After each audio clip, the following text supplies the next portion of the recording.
Hello, and welcome to the History of Philosophy in China by Peter Adamson and Karen Lai, brought to you with the support of the Philosophy Department at King's College London and the LMU in Munich. Online at historyofphilosophy.net. Today's episode, You Don't Say, the Tao That Cannot Be Told. As friends and family members of philosophers will be well aware, they do love to talk. There's a nice joke about this in a short story by Julian Barnes, which imagines that in heaven, everyone gets to do whatever they want. Eventually, people always decide they've had enough, and they choose to die for good. The ones who hang on the longest are, it turns out, the philosophers, since they are happy to spend century after century doing nothing but arguing with one another. Yet sometimes even philosophers decide they have to shut up. As Wittgenstein famously said, "Whereof one cannot speak, thereof one must be silent." And well before him, religiously inspired philosophical texts explored the idea that God transcends our ability to describe what this divine being might be. Many philosophers have suggested that the divine lies beyond human ken, from the late ancient Neoplatonists and medieval mystics, who argued that the right attitude to God would be to reside in a cloud of unknowing, to Descartes, who argued that God can make a square circle. After all, who are we to bind his omnipotence with our footling logic? Perhaps we need to accept that as humans we just aren't able to understand ideal forms or divine beings. In keeping with this, we also lack the words to express them. The very first line of the Lao Tzu seems to be suggesting something like this, when it says, "Tao that can be told is not an enduring Tao." That's a pretty puzzling, even unpromising start to a text that is meant to tell us about Tao.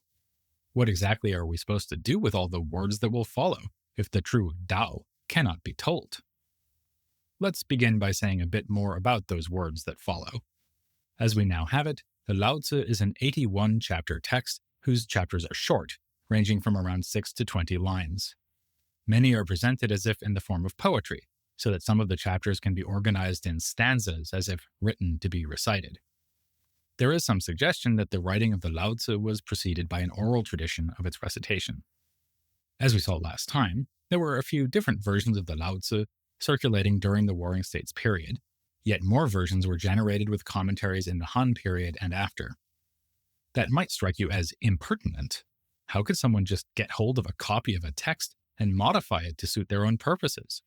Surely such blatant appropriation would have been objectionable. Well, not necessarily. To copy a text by hand was to edit or re-edit it. In some cases, the copyists made errors. In others, they decided that a certain understanding of a passage was preferable. And these copyists were most likely copying from another copied version.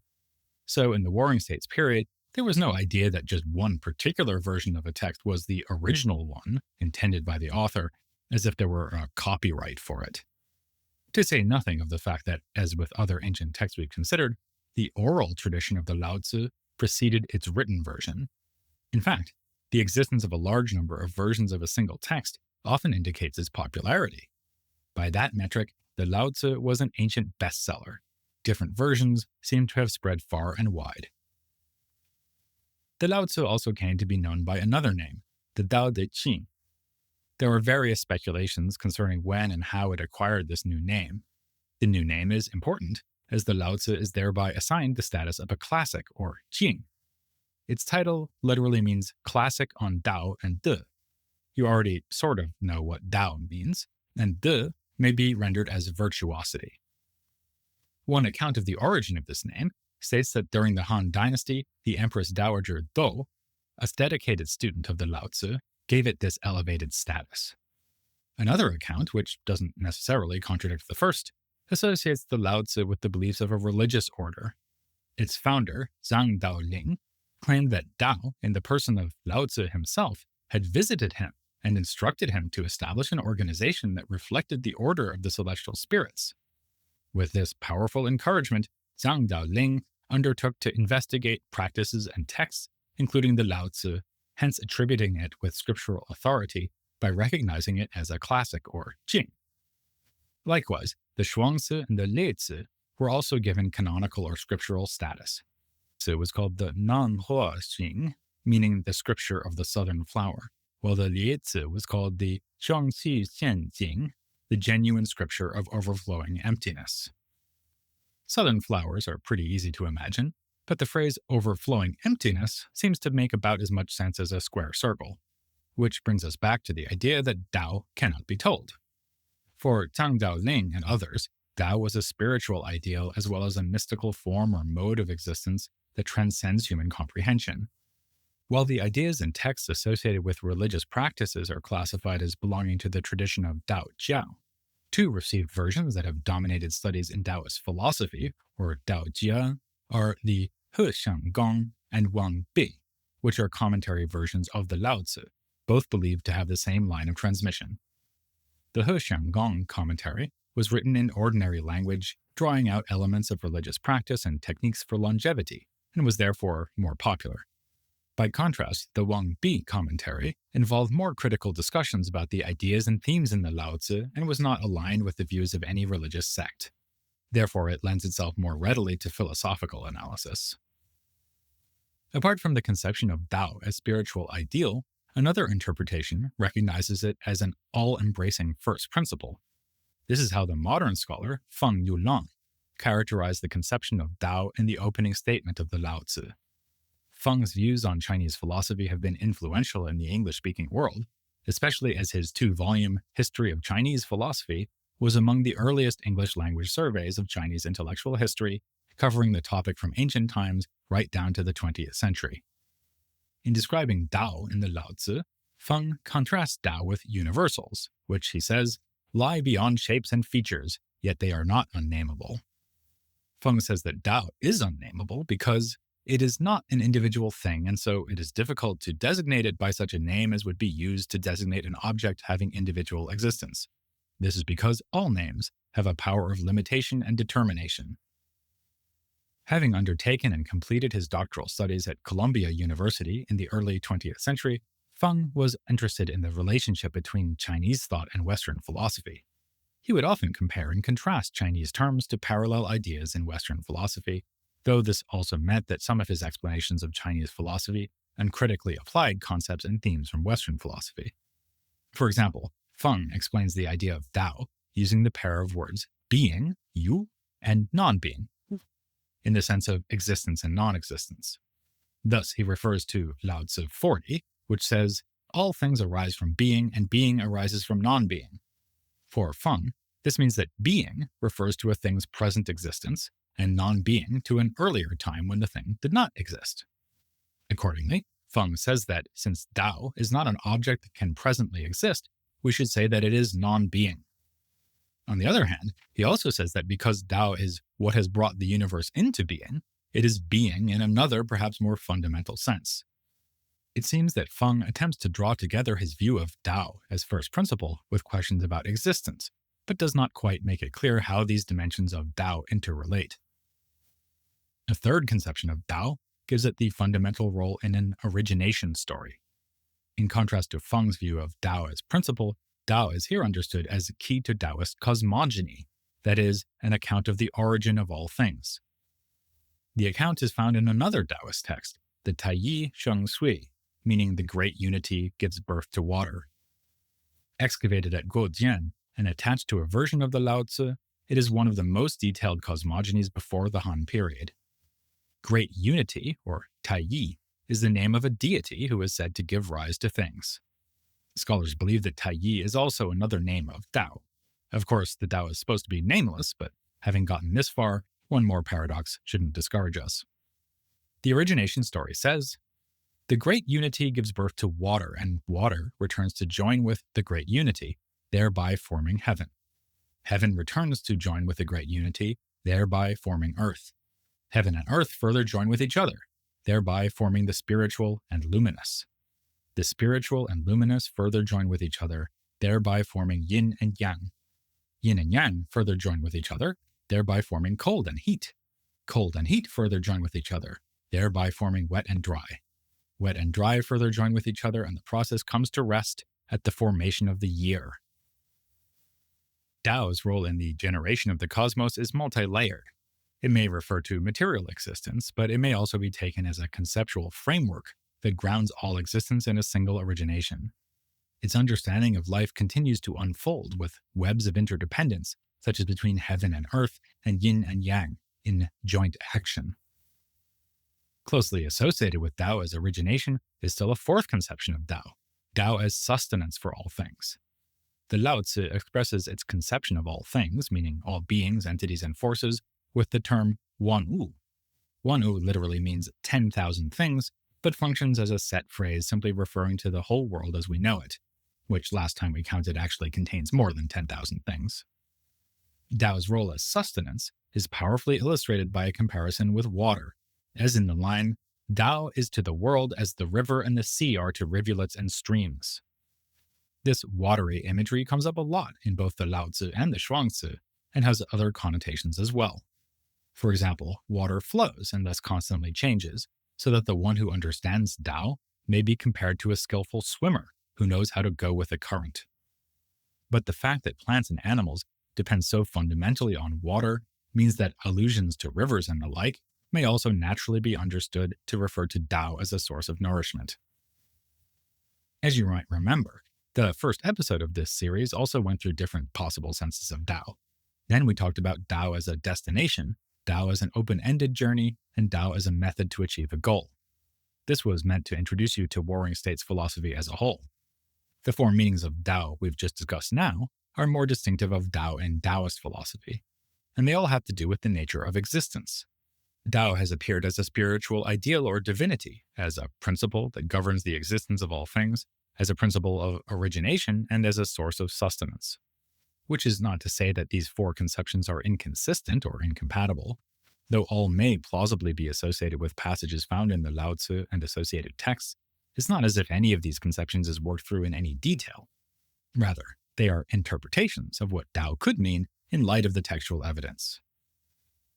Alongside these broadly metaphysical approaches to Tao in the Lao Tzu, there is a very different way to understand it, namely as a discourse or a way of communicating. Of course, there are lots of ways to communicate, including gestures, actions, silences, patterns of behavior, and so on. But speech, or yan, is a particular concern in the Lao Tzu. This word appears in 18 of its 81 chapters. Chapter 43 speaks about wordless teaching, while chapter 56 says, "He who knows does not speak, and he who speaks does not know." Of course, the authors of the Lao Tzu were not alone among Warring States thinkers in being fascinated by language. We saw how the Moist canons offered strategies to make sure that words are used to pick out the same things each time. For them, it is vital that everyone can effectively understand and implement the same standards. Collectively, this would reduce confusion and thus help to establish social order, one of the three primary goals of their ethics and political philosophy. These views about the importance of language were shared by the Confucians as well. The Xunzi includes an entire chapter on the rectification of names, a measure taken by the ruler to determine certain normative standards, such as correct behaviors, practices, and roles, so that the people could live by them. Beyond the literal use of words, though, the Confucians saw the practices we live by and that guide our interactions, such as how to show respect to an elder or how to say thank you, as forms of communication and social coordination. The scholar Li Chenyang proposes that Confucian Li, ritual propriety, functions as a cultural grammar. For the Confucians, ritual propriety helps us to become benevolent, ren, and conversely, those who are benevolent embody ritual propriety. So, we may understand Confucian Li as a kind of social glue, much as speaking the same language helps us bond with others. The competent use of cultural grammar shows itself in frictionless interaction with others, while conflict and misunderstanding result from communication breakdown. Just as you might fail to get where you're going if you have to ask for directions in a language other than your own, so in a foreign culture you might have difficulty navigating even the most minor social encounters, like trying to shake someone's hand when you are expected to bow to them. And this, the power of language to shape and control people, is precisely what the various Taoist texts are concerned about. Lao Tzu chapter 12 warns that seeming competency in language may actually hinder us from negotiating the world successfully. It uses the example of learning 5 color terms, 5 musical tone names, and 5 words for flavor. The 5 colors cause one's eyes to be blind. The 5 tones cause one's ears to be deaf. The 5 flavors cause one's palate to be spoiled. It's no coincidence that there are 5 terms in each list, because 5 was a favorite number among the early Chinese. There were, for instance, also the 5 elements, as they are commonly known, although 5 phases is a better translation, namely wood, fire, earth, metal, and water. You'll recall the Mengzi's list of 5 significant types of relationships, and there's a text in the Guodian corpus called the 5 conducts. Clearly, the short lists, which could so conveniently be ticked off on the fingers of one hand, seemed useful and even insightful. But the Lao Tzu warns against them, and more broadly, against conventional expectations about what we learn and how we navigate our world. When we learn the 5 tones, instead of the set of 5 enhancing our listening, it affects us as if we were deaf. The point of the passage is that when someone learns the 5 tones, they are learning to understand tones in the ways they are expected to do, just like their teachers, musicians, and singers before them have done. But what happens when we encounter a 6th or a 7th tone? We might think the answer lies in having more words for tones, flavors, and colors, but that's not the Lao Tzu's point. His concern is that no matter how extensive our categories and distinctions are, we will never find enough words to cover all the possible situations in the world. To learn a system for categorizing the world forces us to see the world in light of that system. Learning ritual propriety in order to become a benevolent person within the Confucian program means that we are steeped in the culture celebrated by the Confucians. And that was very much the point, which is why the Analects even tells us how Kongzi walked, ate, and slept. This will help us to orient ourselves according to its norms, to see the world in a Confucian way and navigate through it as a Confucian would do. A scholar of Taoism named Chad Hansen explains that from the Taoist contrasting point of view, when we learn to use words and to make distinctions, say, between benevolent and not benevolent, or between beautiful and ugly, we internalize society's preferences. Learning names shapes our behavioral attitudes, our desires. This is because we learn names by mimicking their use in guiding choices in ordinary contexts.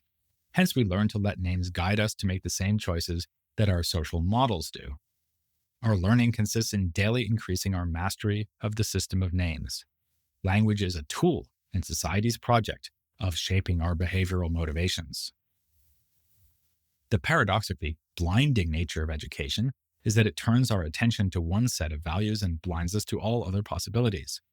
The problem, as the Taoists saw it, is that if we adopt a single set of standards, perpetuated by elders, teachers, grandparents, parents, aunts, and uncles, and eventually by ourselves to our own children, we might miss seeing the deeper, dynamic relationalities between aspects of the world. So, when we promote a particular Tao as a way of life or as a discourse, we primarily close off other options. This is another reason why the Tao cannot be told, because to tell it in any particular way is to foreclose all the other ways of telling it.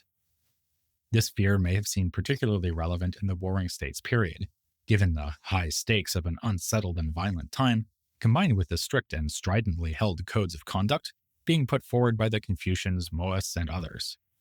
They were not saying, well, here's one way you might try to cope among others. They were defending their way as the only way and polemicizing against everyone else. Of course, people today may likewise be intolerant, showing nothing but scorn for views that don't align with their own.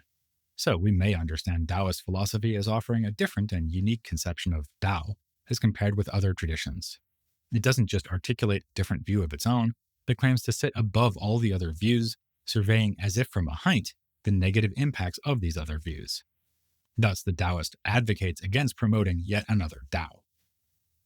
In that spirit, let us return to the opening phrase of the Lao Tzu and acknowledge that there may be more than one way to understand it.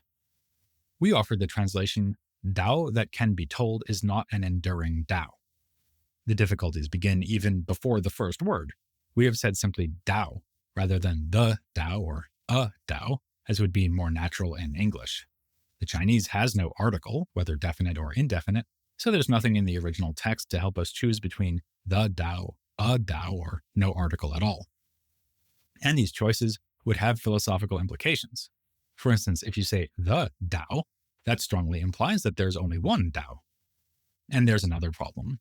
In the forms of ancient Chinese we see in Warring States texts, no punctuation was used. This means that working out strings of words that form phrases or sentences can sometimes be quite tricky. The Lao Tzu's opening phrase comprises only 6 Chinese characters. Dao ke dao, fei chang dao, which corresponds to dao, possibly, told, not, enduring, dao. This phrase is often interpreted in a way that gives weight to the enduring dao. In other words, there are 2 versions of dao, and the enduring dao is the one the Lao Tzu upholds. The other one, the dao that can be told, is rejected or at least put firmly in an inferior place. Having adopted this interpretation, one would then need to go on to speculate as to what the enduring dao might be. As we've seen, options would include Lao Tzu himself, the source of the 10,000 things, the sustainer of all life, and so on. In any case, this enduring dao would be ineffable. It cannot be told. But what if we were to place the emphasis on the dao that can be told? Nothing in the 6-character phrase tells us that the Lao Tzu advocates for the enduring dao over that which can be told. If we understand the Lao Tzu's focus to be on the dao that can be told, we may understand the phrase as saying this: of the daos that may be told, none of them are enduring daos. There is no permanence or superiority in any of the daos that are told, for instance by rival thinkers like the Confucians. These rivals all believe that their own daos are enduring, but they are wrong. So in this interpretation, the point is not to praise some one enduring dao. Rather, it is just a negative or critical remark. No one who speaks of dao should assume that their proposal is the only correct one, to be implemented prescriptively as a guiding discourse for all. The Lao Tzu would admit that the daos that can be told are all we've got to work with, and would recommend that we proceed without an absolute objective guiding plan that covers everyone for all time. These 2 interpretations of the opening line of the Lao Tzu could not be more different. While the first emphasizes an enduring dao that lies beyond human attempts to capture it in words, the second advises us not to yearn after some concocted vision that holds over us all. And there might be significant advantage in taking the opening statement of the Lao Tzu in that second non-orthodox way. The first orthodox interpretation creates a paradox concerning the text itself. If the Lao Tzu holds that all the daos told by humans are not enduring daos, why wouldn't that be true of the Lao Tzu's own dao? By contrast, if we take it that the opening line of the Lao Tzu is saying that there are no enduring daos, and let no one assume theirs is the one, we may easily do away with the paradox of the Lao Tzu saying something that, it tells its readers, cannot be said. On either interpretation, we are drawn into Lao Tzu's concern about language, about its power, about what it says, and about what it cannot say. But there's a lot more to Taoism and the Lao Tzu than concern with language. Even if the opening remark does not point us towards an enduring cosmological principle, there's no denying that the Lao Tzu is deeply interested in the cosmos. It wants to help us understand and navigate the natural world, as well as the social world. We'll be making our way to that topic next time, as we turn to Taoism and nature, here on the History of Philosophy in China.